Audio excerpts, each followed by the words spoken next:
A paz, meus queridos, louvado seja o nome do Senhor. Mais uma vez estamos reunidos, pelas redes da internet, nestes dias que estamos passando, mas a graça do Senhor esteja sobre cada irmão, cada família, cada criança, cada adolescente, cada jovem, cada ancião, e que nós possamos estar no nosso dia a dia, intercedendo uns pelos outros, a comunhão, a unidade, ela continua. Mesmo que eu estou vendo aqui muitos irmãos que eu não tenho visto há alguns dias, pode ser até meses, mas o Senhor tem visto o nosso coração, o Senhor tem visto as nossas necessidades, isso é muito importante para nós. E continuemos no propósito, de servir ao Senhor de todo o nosso coração, porque Ele continua sendo e será sempre o Senhor da sua igreja. E louvado seja o nome do Senhor por isso. Muito bom ver muitos irmãos aí. Graças a Deus por isso. E aqueles que também não puderem estar neste momento conosco, o Senhor esteja abençoando onde estiverem, e que a graça do Senhor esteja sobre nós, sobre o povo de Deus, também nessa localidade. Nesta noite eu escolhi falar para os irmãos na carta de Colossenses, Paulo escrevendo aos Colossenses. A verdade é que a Bíblia é maravilhosa. Como ela, dizendo a nossa palavra, ela é fantástica, As coisas de Deus, a gente vai discernindo pelo Espírito de Deus, são coisas que são reveladas, que são mostradas, e nós vemos Paulo escrevendo lá aos irmãos de Colossos, uma igreja que iniciou lá praticamente com a conversão do irmão Epáfras, e provavelmente reunia na casa de Filemon. Assim era a igreja no Novo Testamento, reunia nas casas. Não é agora, depois do segundo século, que começou a procurar locais próprios de reuniões. Reunião nas casas, onde as famílias eram edificadas. E nós vemos que o irmão Paulo, na sua preocupação com a igreja já naquele tempo, qual era a preocupação de Paulo lá na igreja de Colossenses? Ele estava preocupado com o paganismo daquela época, com os falsos mestres, preocupado com o ocultismo que também estava entrando também por doutrinas dentro da igreja naquela época, o legalismo judaico e também o gnosticismo, que nós vimos naquela época.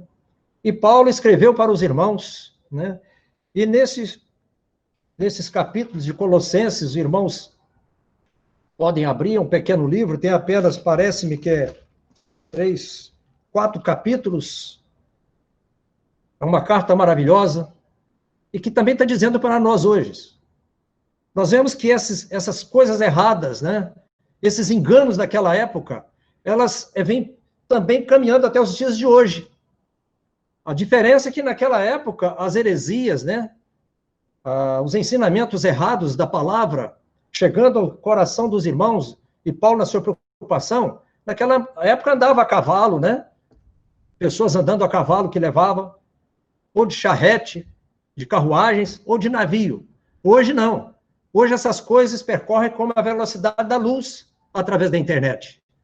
Uma heresia que começa lá na Europa, nos Estados Unidos, vem para o Brasil, com poucos segundos nós estamos sabendo aqui. Então, hoje, essas coisas caminham muito rápido. E nós temos que ter discernimento. E Paulo, através da carta aos Colossenses, chamou a atenção dos irmãos, e não só chamou a atenção, ele também apontou os erros doutrinários daquela época, e que permeia a igreja até os dias de hoje. Como o gnosticismo, por exemplo, tem os que são mais controlados, outros menos. Uns mais ortodoxos, crendo mais ou menos, e outros mais liberais. E nós vemos as doutrinas. Essas coisas permeiam até hoje. E eu quero falar para os irmãos nessa noite que Paulo, escrevendo aos Colossenses, ele falou sobre a supremacia e a suficiência de Cristo. Que os irmãos pensem nestas palavras, que está inserida nas cartas de Colossenses. A supremacia e a suficiência de Cristo.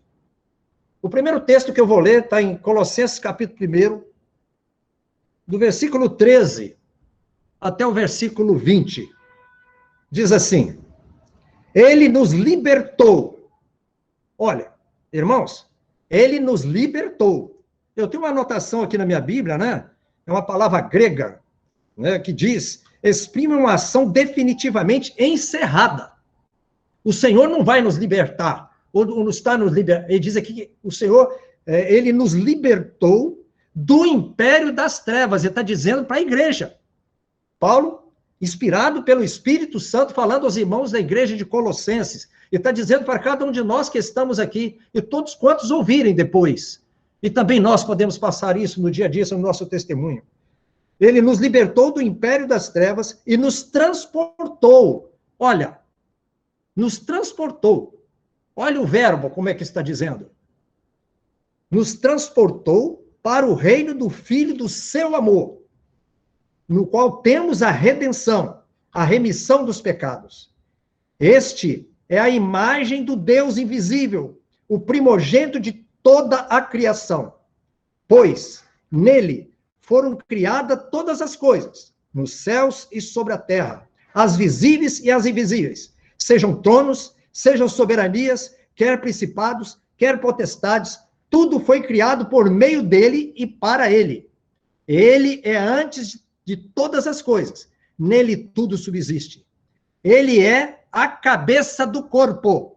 Ele é a cabeça do corpo da igreja. Ele é o princípio, o primogênito de entre os mortos, para em todas as coisas ter primazia. Porque aprove a Deus que nele residisse toda a plenitude. E que, havendo feito a paz pelo sangue da sua cruz, por meio dele, reconciliasse consigo mesmo todas as coisas, quer sobre a terra, quer nos céus. E a vós outros também, que outrora éreis estranhos e inimigos do entendimento pelas vossas obras malignas. Agora, porém, vos reconciliou no corpo da sua carne, mediante a sua morte, para apresentar-vos perante ele santos, inculpáveis e irrepreensíveis. Se é que permaneceis na fé,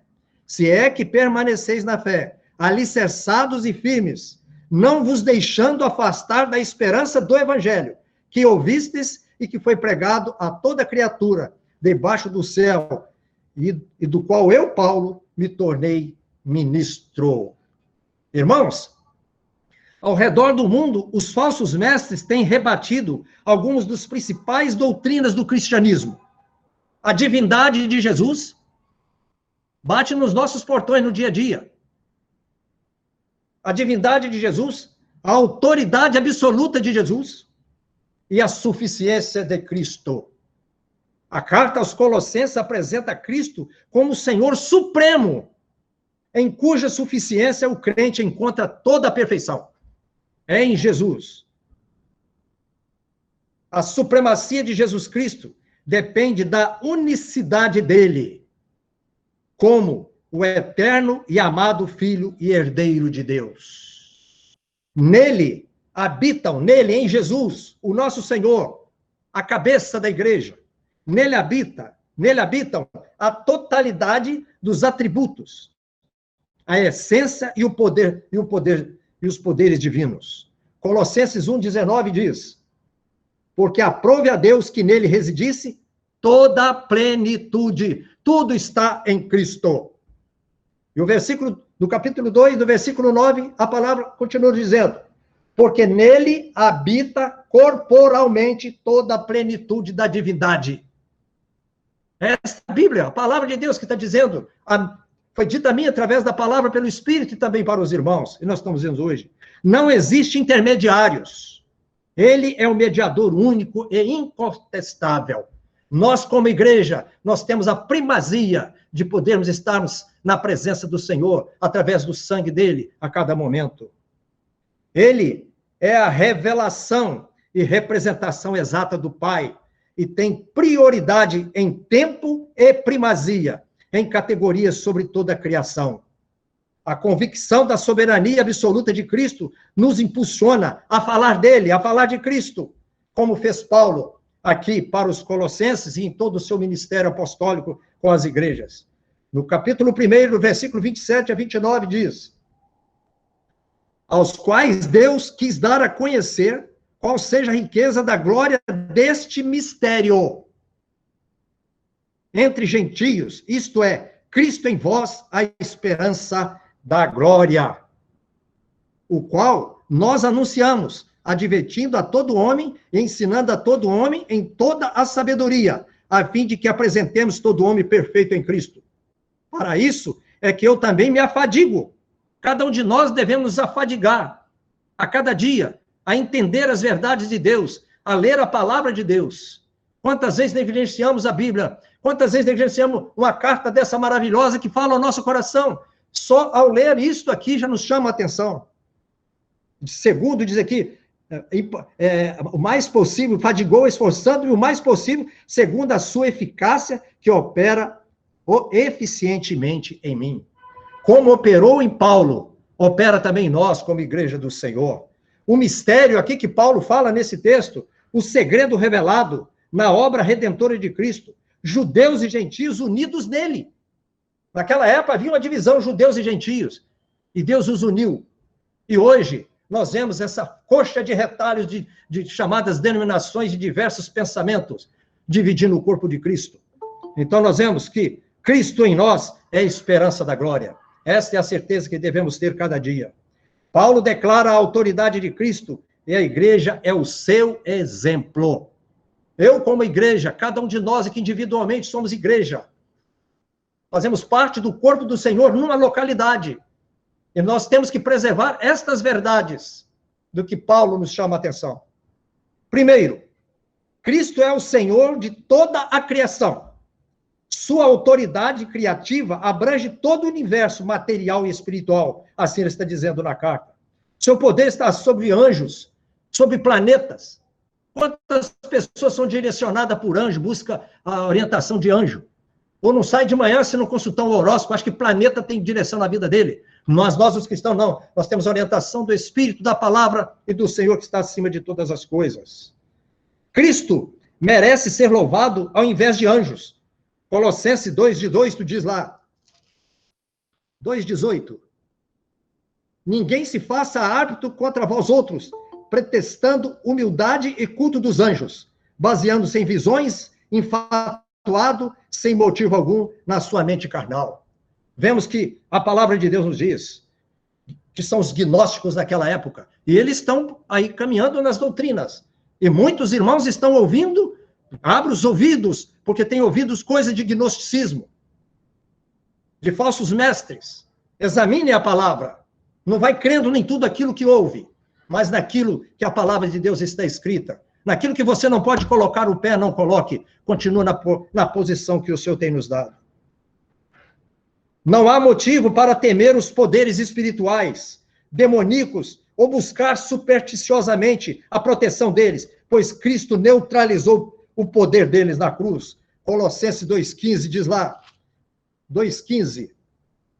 E despojando os principados e as potestades, publicamente os expor ao desprezo, triunfando deles na cruz. O Senhor já o venceu. Não temamos o satanismo, não temamos o ocultismo, não temamos nada que o inimigo possa trazer, porque o Senhor é conosco. Ele já o derrotou na cruz do Calvário.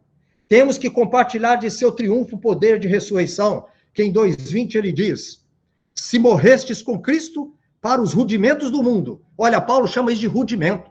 Rudimentos do mundo, porque como se vivesseis no mundo, vos sujeitais às ordenanças. Chamando a atenção lá dos irmãos de Colossenses, vocês estão voltando aos rudimentos, às ordenanças? Estão voltando a bater palma para aquilo que não glorifica o Senhor? Daquilo que nega as verdades do Senhor? A plenitude do Senhor? A vida do Senhor entre nós? Cristo não é apenas o Criador do universo, mas também o preserva. Colossenses 1,17, diz, a palavra diz assim, no mesmo livro que nós estamos lendo, 1,17. Ele é antes de todas as coisas, nele tudo subsiste. Ele é o mantenedor e o unificador do universo. Que coisa maravilhosa. A segunda chamada que Paulo nos chama, Jesus Cristo é superior na igreja. E como seu Criador e Salvador.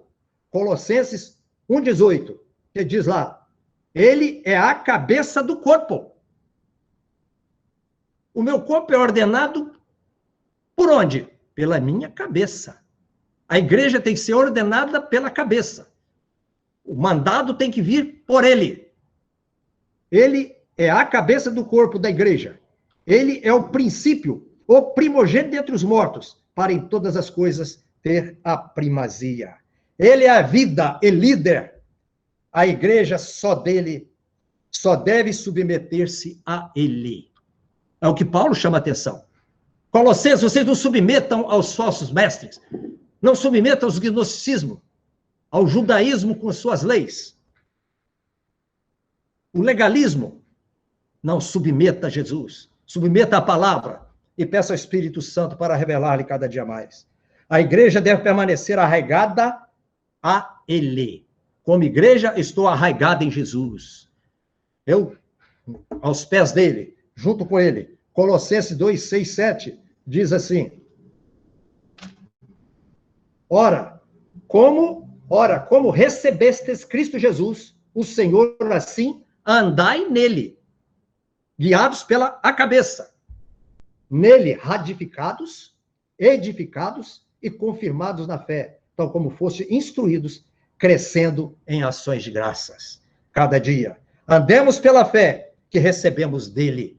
Cada dia nós temos recebido. Nele, quer dizer edificados. Edificados em Cristo. Não em homens, não em princípios, não em doutrinas feitas por homens, mas confirmados no crescimento contínuo, no conhecimento da palavra e no conhecimento de Jesus. A igreja não deve, sim, encantar com especulações e tradições vazias, que muitas das vezes nós vemos no meio do sistema denominacional, religioso da nossa época, que permeia a nossa sociedade. Colossenses 2,8 diz assim: Cuidado que ninguém vos venha a enredar com sua filosofia e vãs sutilezas, conforme a tradição dos homens, conforme os rudimentos do mundo, e não segundo Cristo Jesus. E o versículo 16 a 18 diz: Ninguém, pois, vos julgue por causa de comida, bebida, ou dia de festa, ou lua nova, ou sábados, porque tudo isso tem sido sombra das coisas que haviam de vir. Porém, o corpo é de Cristo. Ninguém se faça árbitro contra vós outros, pretextando humildade e culto dos anjos, baseando-se em visões, enfatuado, sem motivo algum, na sua mente carnal. Paulo chama esses heréticos, essas coisas que andam por aí nos dias de hoje, de mente carnal. Então, nós vemos que a palavra de Deus nos chama a atenção. O que Paulo chama da filosofia? É o amor pela sabedoria, o intelecto, a pesquisa. Eu posso amar a sabedoria, buscar a sabedoria da palavra em primeiro lugar. No mundo, eu ter que conhecer as coisas. Mas Jesus não é conhecido por revelar. Jesus é conhecido por revelações divinas. Não ser deixado levado por essas filosofias de hoje, falando da pessoa de Jesus. Vãs sutilezas, o que quer dizer? São ensinamentos falsos, aptos para revelar verdades secretas. Há coisas que só pode ser revelada aos líderes, aos grandes, aos pequenos não. Mas a palavra nos diz que é revelada a todos nós. Todos que estão aqui me ouvindo, todos que vão ouvir, todos os crentes em todos os lugares, têm a primazia, têm o privilégio de aprender do Senhor e da sua palavra. E diz também, tradição quer dizer ensinamentos religiosos, como Paulo cita aqui, sem fundamento bíblico, e as pessoas aceitam e vão caminhando. Em Cristo temos nova qualidade de vida. Religiões é escravismo por ordenanças e por regras. Um exemplo nós vemos, tem pessoas religiosas que não comem carne na sexta-feira, que é pecado. Os mormons não tomam café. Adventismo reúne no sábado e faz do sábado um caminho do céu. Qual é as suas regras vazias que nós usamos? Você já pensou nisso? Você tem alguma regra carnal que tem seguido? Busque na palavra a orientação do Espírito Santo de Deus. Em terceiro lugar, Jesus Cristo é supremo na salvação. Colossenses 3,11, que diz, no qual não pode haver grego, nem judeu, circuncisão, nem incircuncisão, bárbaro, cita, escravo, livre, porém Cristo é tudo em todos. Jesus está em todas as coisas. Ele é a primazia, ele é o Senhor da igreja. Todos os crentes têm o mesmo nível em Cristo Jesus. Todos nós, através do sangue de Jesus, pela cruz do Senhor, nós temos comunhão com Ele. Cada um de nós podemos buscar a presença dEle, a orientação dEle. Nós não o fazemos porque nós temos negligenciado isso. Cada um de nós temos os privilégios. Isso é muito maravilhoso. Em Jesus somem todas as distinções, divisões criadas pelo ser humano. Caem as barreiras. Ele transformou os cristãos em uma única família, onde os membros são iguais em perdão e adoção. Eu não sou melhor do que ninguém. E ninguém pode ser melhor do que a minha pessoa nos princípios da palavra de Deus. Somos todos iguais diante do Senhor. Grego lá, quando diz da palavra, é qualquer raça naquela época considerado grego. O bárbaro era gente inculta. Circuncisão e circunciso eram os judeus e os gentios. Havia divisão deles. Os cítaros eram considerados extremistas, escravos e livres. Mas Deus colocou, o Espírito Santo colocou para Paulo, falou, nós estamos livres do Senhor. Na igreja não tem estas coisas. Cuidado com as heresias. Não há qualificações ou exigências especiais para vivenciar o privilégio de Deus. Não tem esse privilégio. Não é o chamado grande líder de uma religião que tem o privilégio de chegar a Deus e mais ninguém ali tem que chegar a Ele. Não existe isso. Jesus quebrou essas barreiras. Ele é o nosso sumo sacerdote.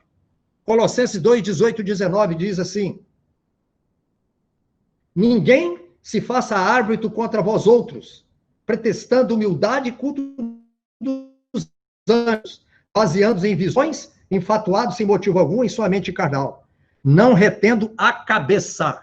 Pode ter tudo isso, mas se não reter a cabeça, a orientação no vídeo da cabeça é tudo nulo, na qual o corpo, suprido e bem vinculado por suas juntas e ligamentos, cresce o crescimento que procede de Deus. O corpo é a igreja, nós somos ligados um com o outro, pelo amor, pela comunhão, né? A unidade na uniformidade, que bênção.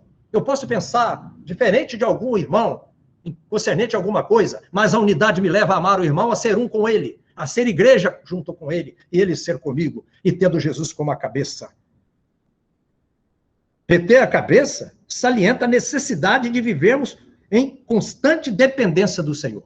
Ele é a cabeça. Teremos sustento, orientação e proteção.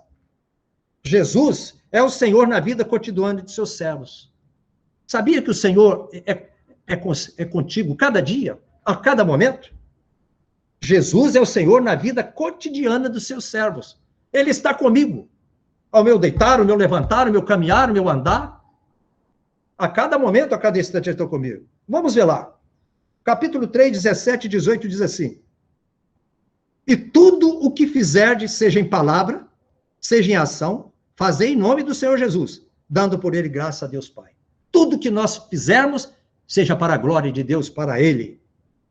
Versículo 18 diz, esposas, sede submissas ao próprio marido, como convém ao Senhor.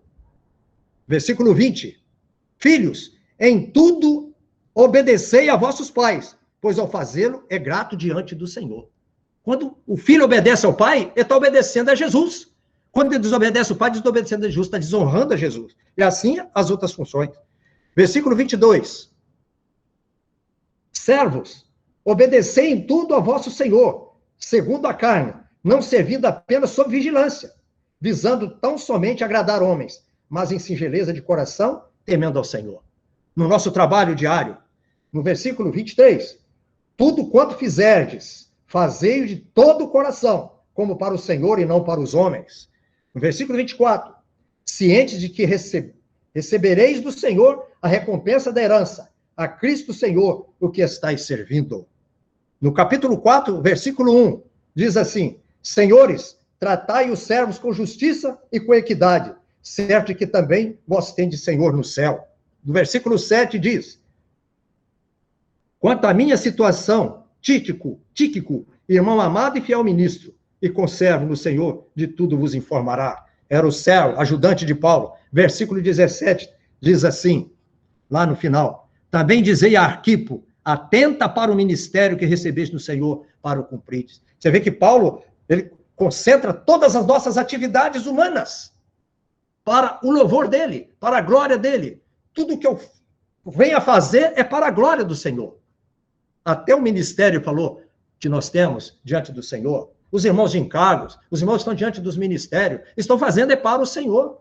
Tudo que nós fazemos é para o Senhor. O que eu estou fazendo aqui é para o Senhor, é para a glória do Senhor. É o nosso diário, o nosso caminhar diário. A supremacia de Cristo invade cada aspecto dos nossos relacionamentos e atividades.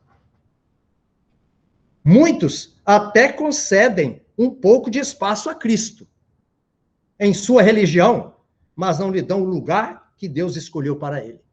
A religião apresenta o Jesus. Certa vez eu estava vendo aí na televisão, um irmão dirigindo uma reunião, momento algum, os irmãos apresentando lá as suas bênçãos recebidas, eu não vi ele citar uma vez o nome de Jesus.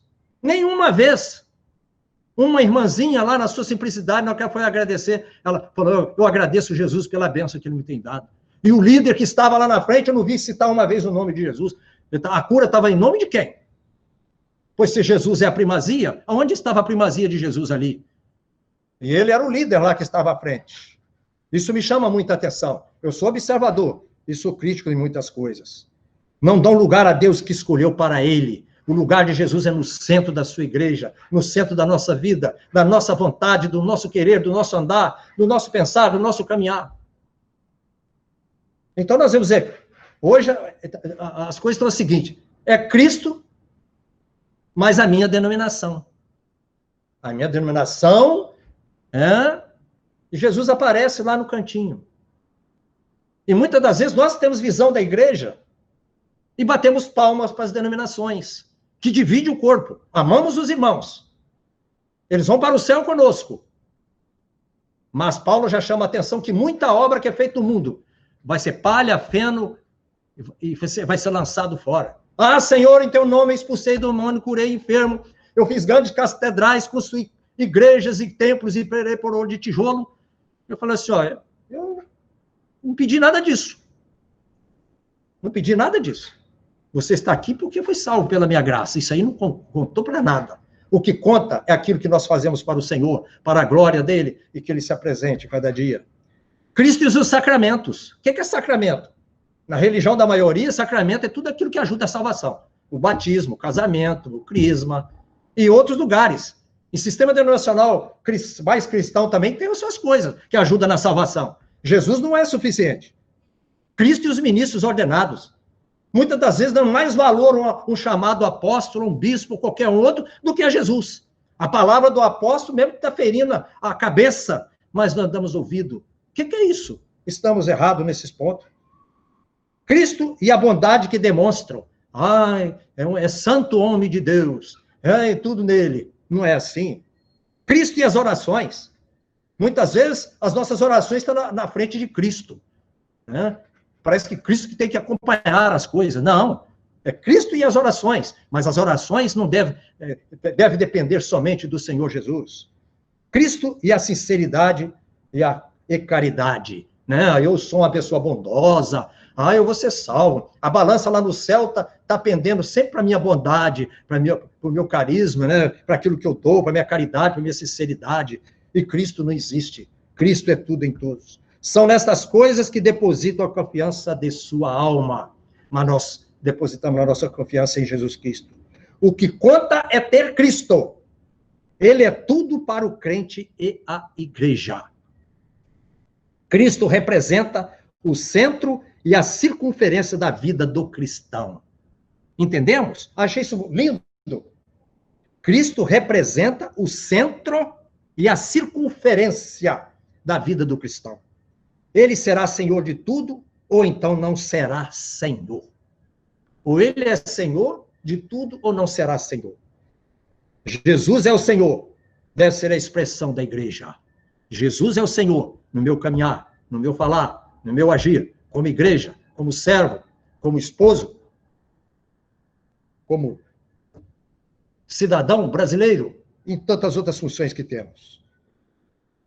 Colossenses 3, capítulo 3, de 1 a 4, diz assim: portanto, uma palavra para todos nós, para a igreja do Senhor no tempo que estamos vivendo.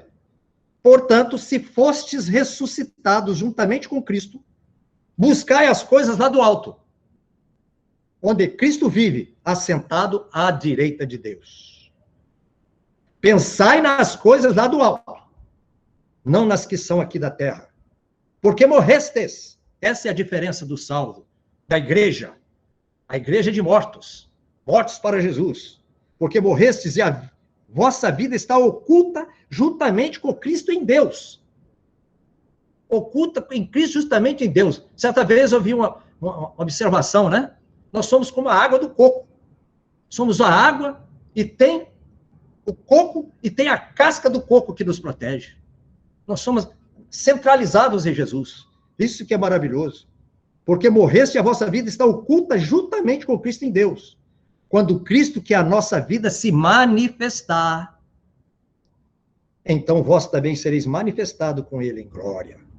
Nós vemos que o evangelho, irmãos, a palavra de Deus, ela tem poder de mudar a vida de qualquer um. De transformar a nossa vida, dia após dia, porque ela precisa ser melhorada. E nos proteger do mal. É o que São Paulo coloca aqui, nessas coisas. Coisas maravilhosas.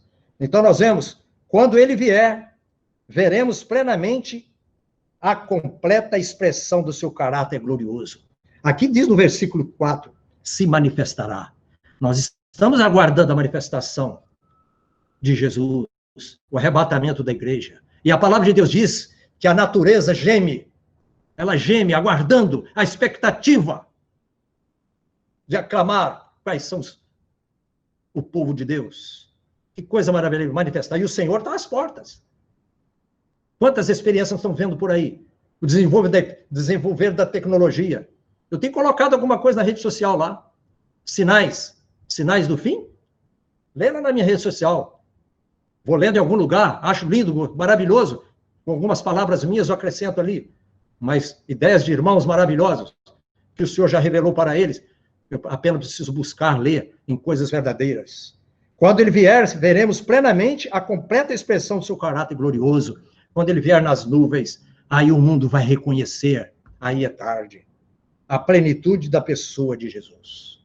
Precisamos reconhecer isso. E que o Senhor nos abençoe, que o Senhor nos guarde, como igreja, nos dizem que estamos vivendo, que a supremacia e a suficiência de Cristo deve permear a nossa vida e permear a igreja do Senhor nestes tempos que estamos vivendo.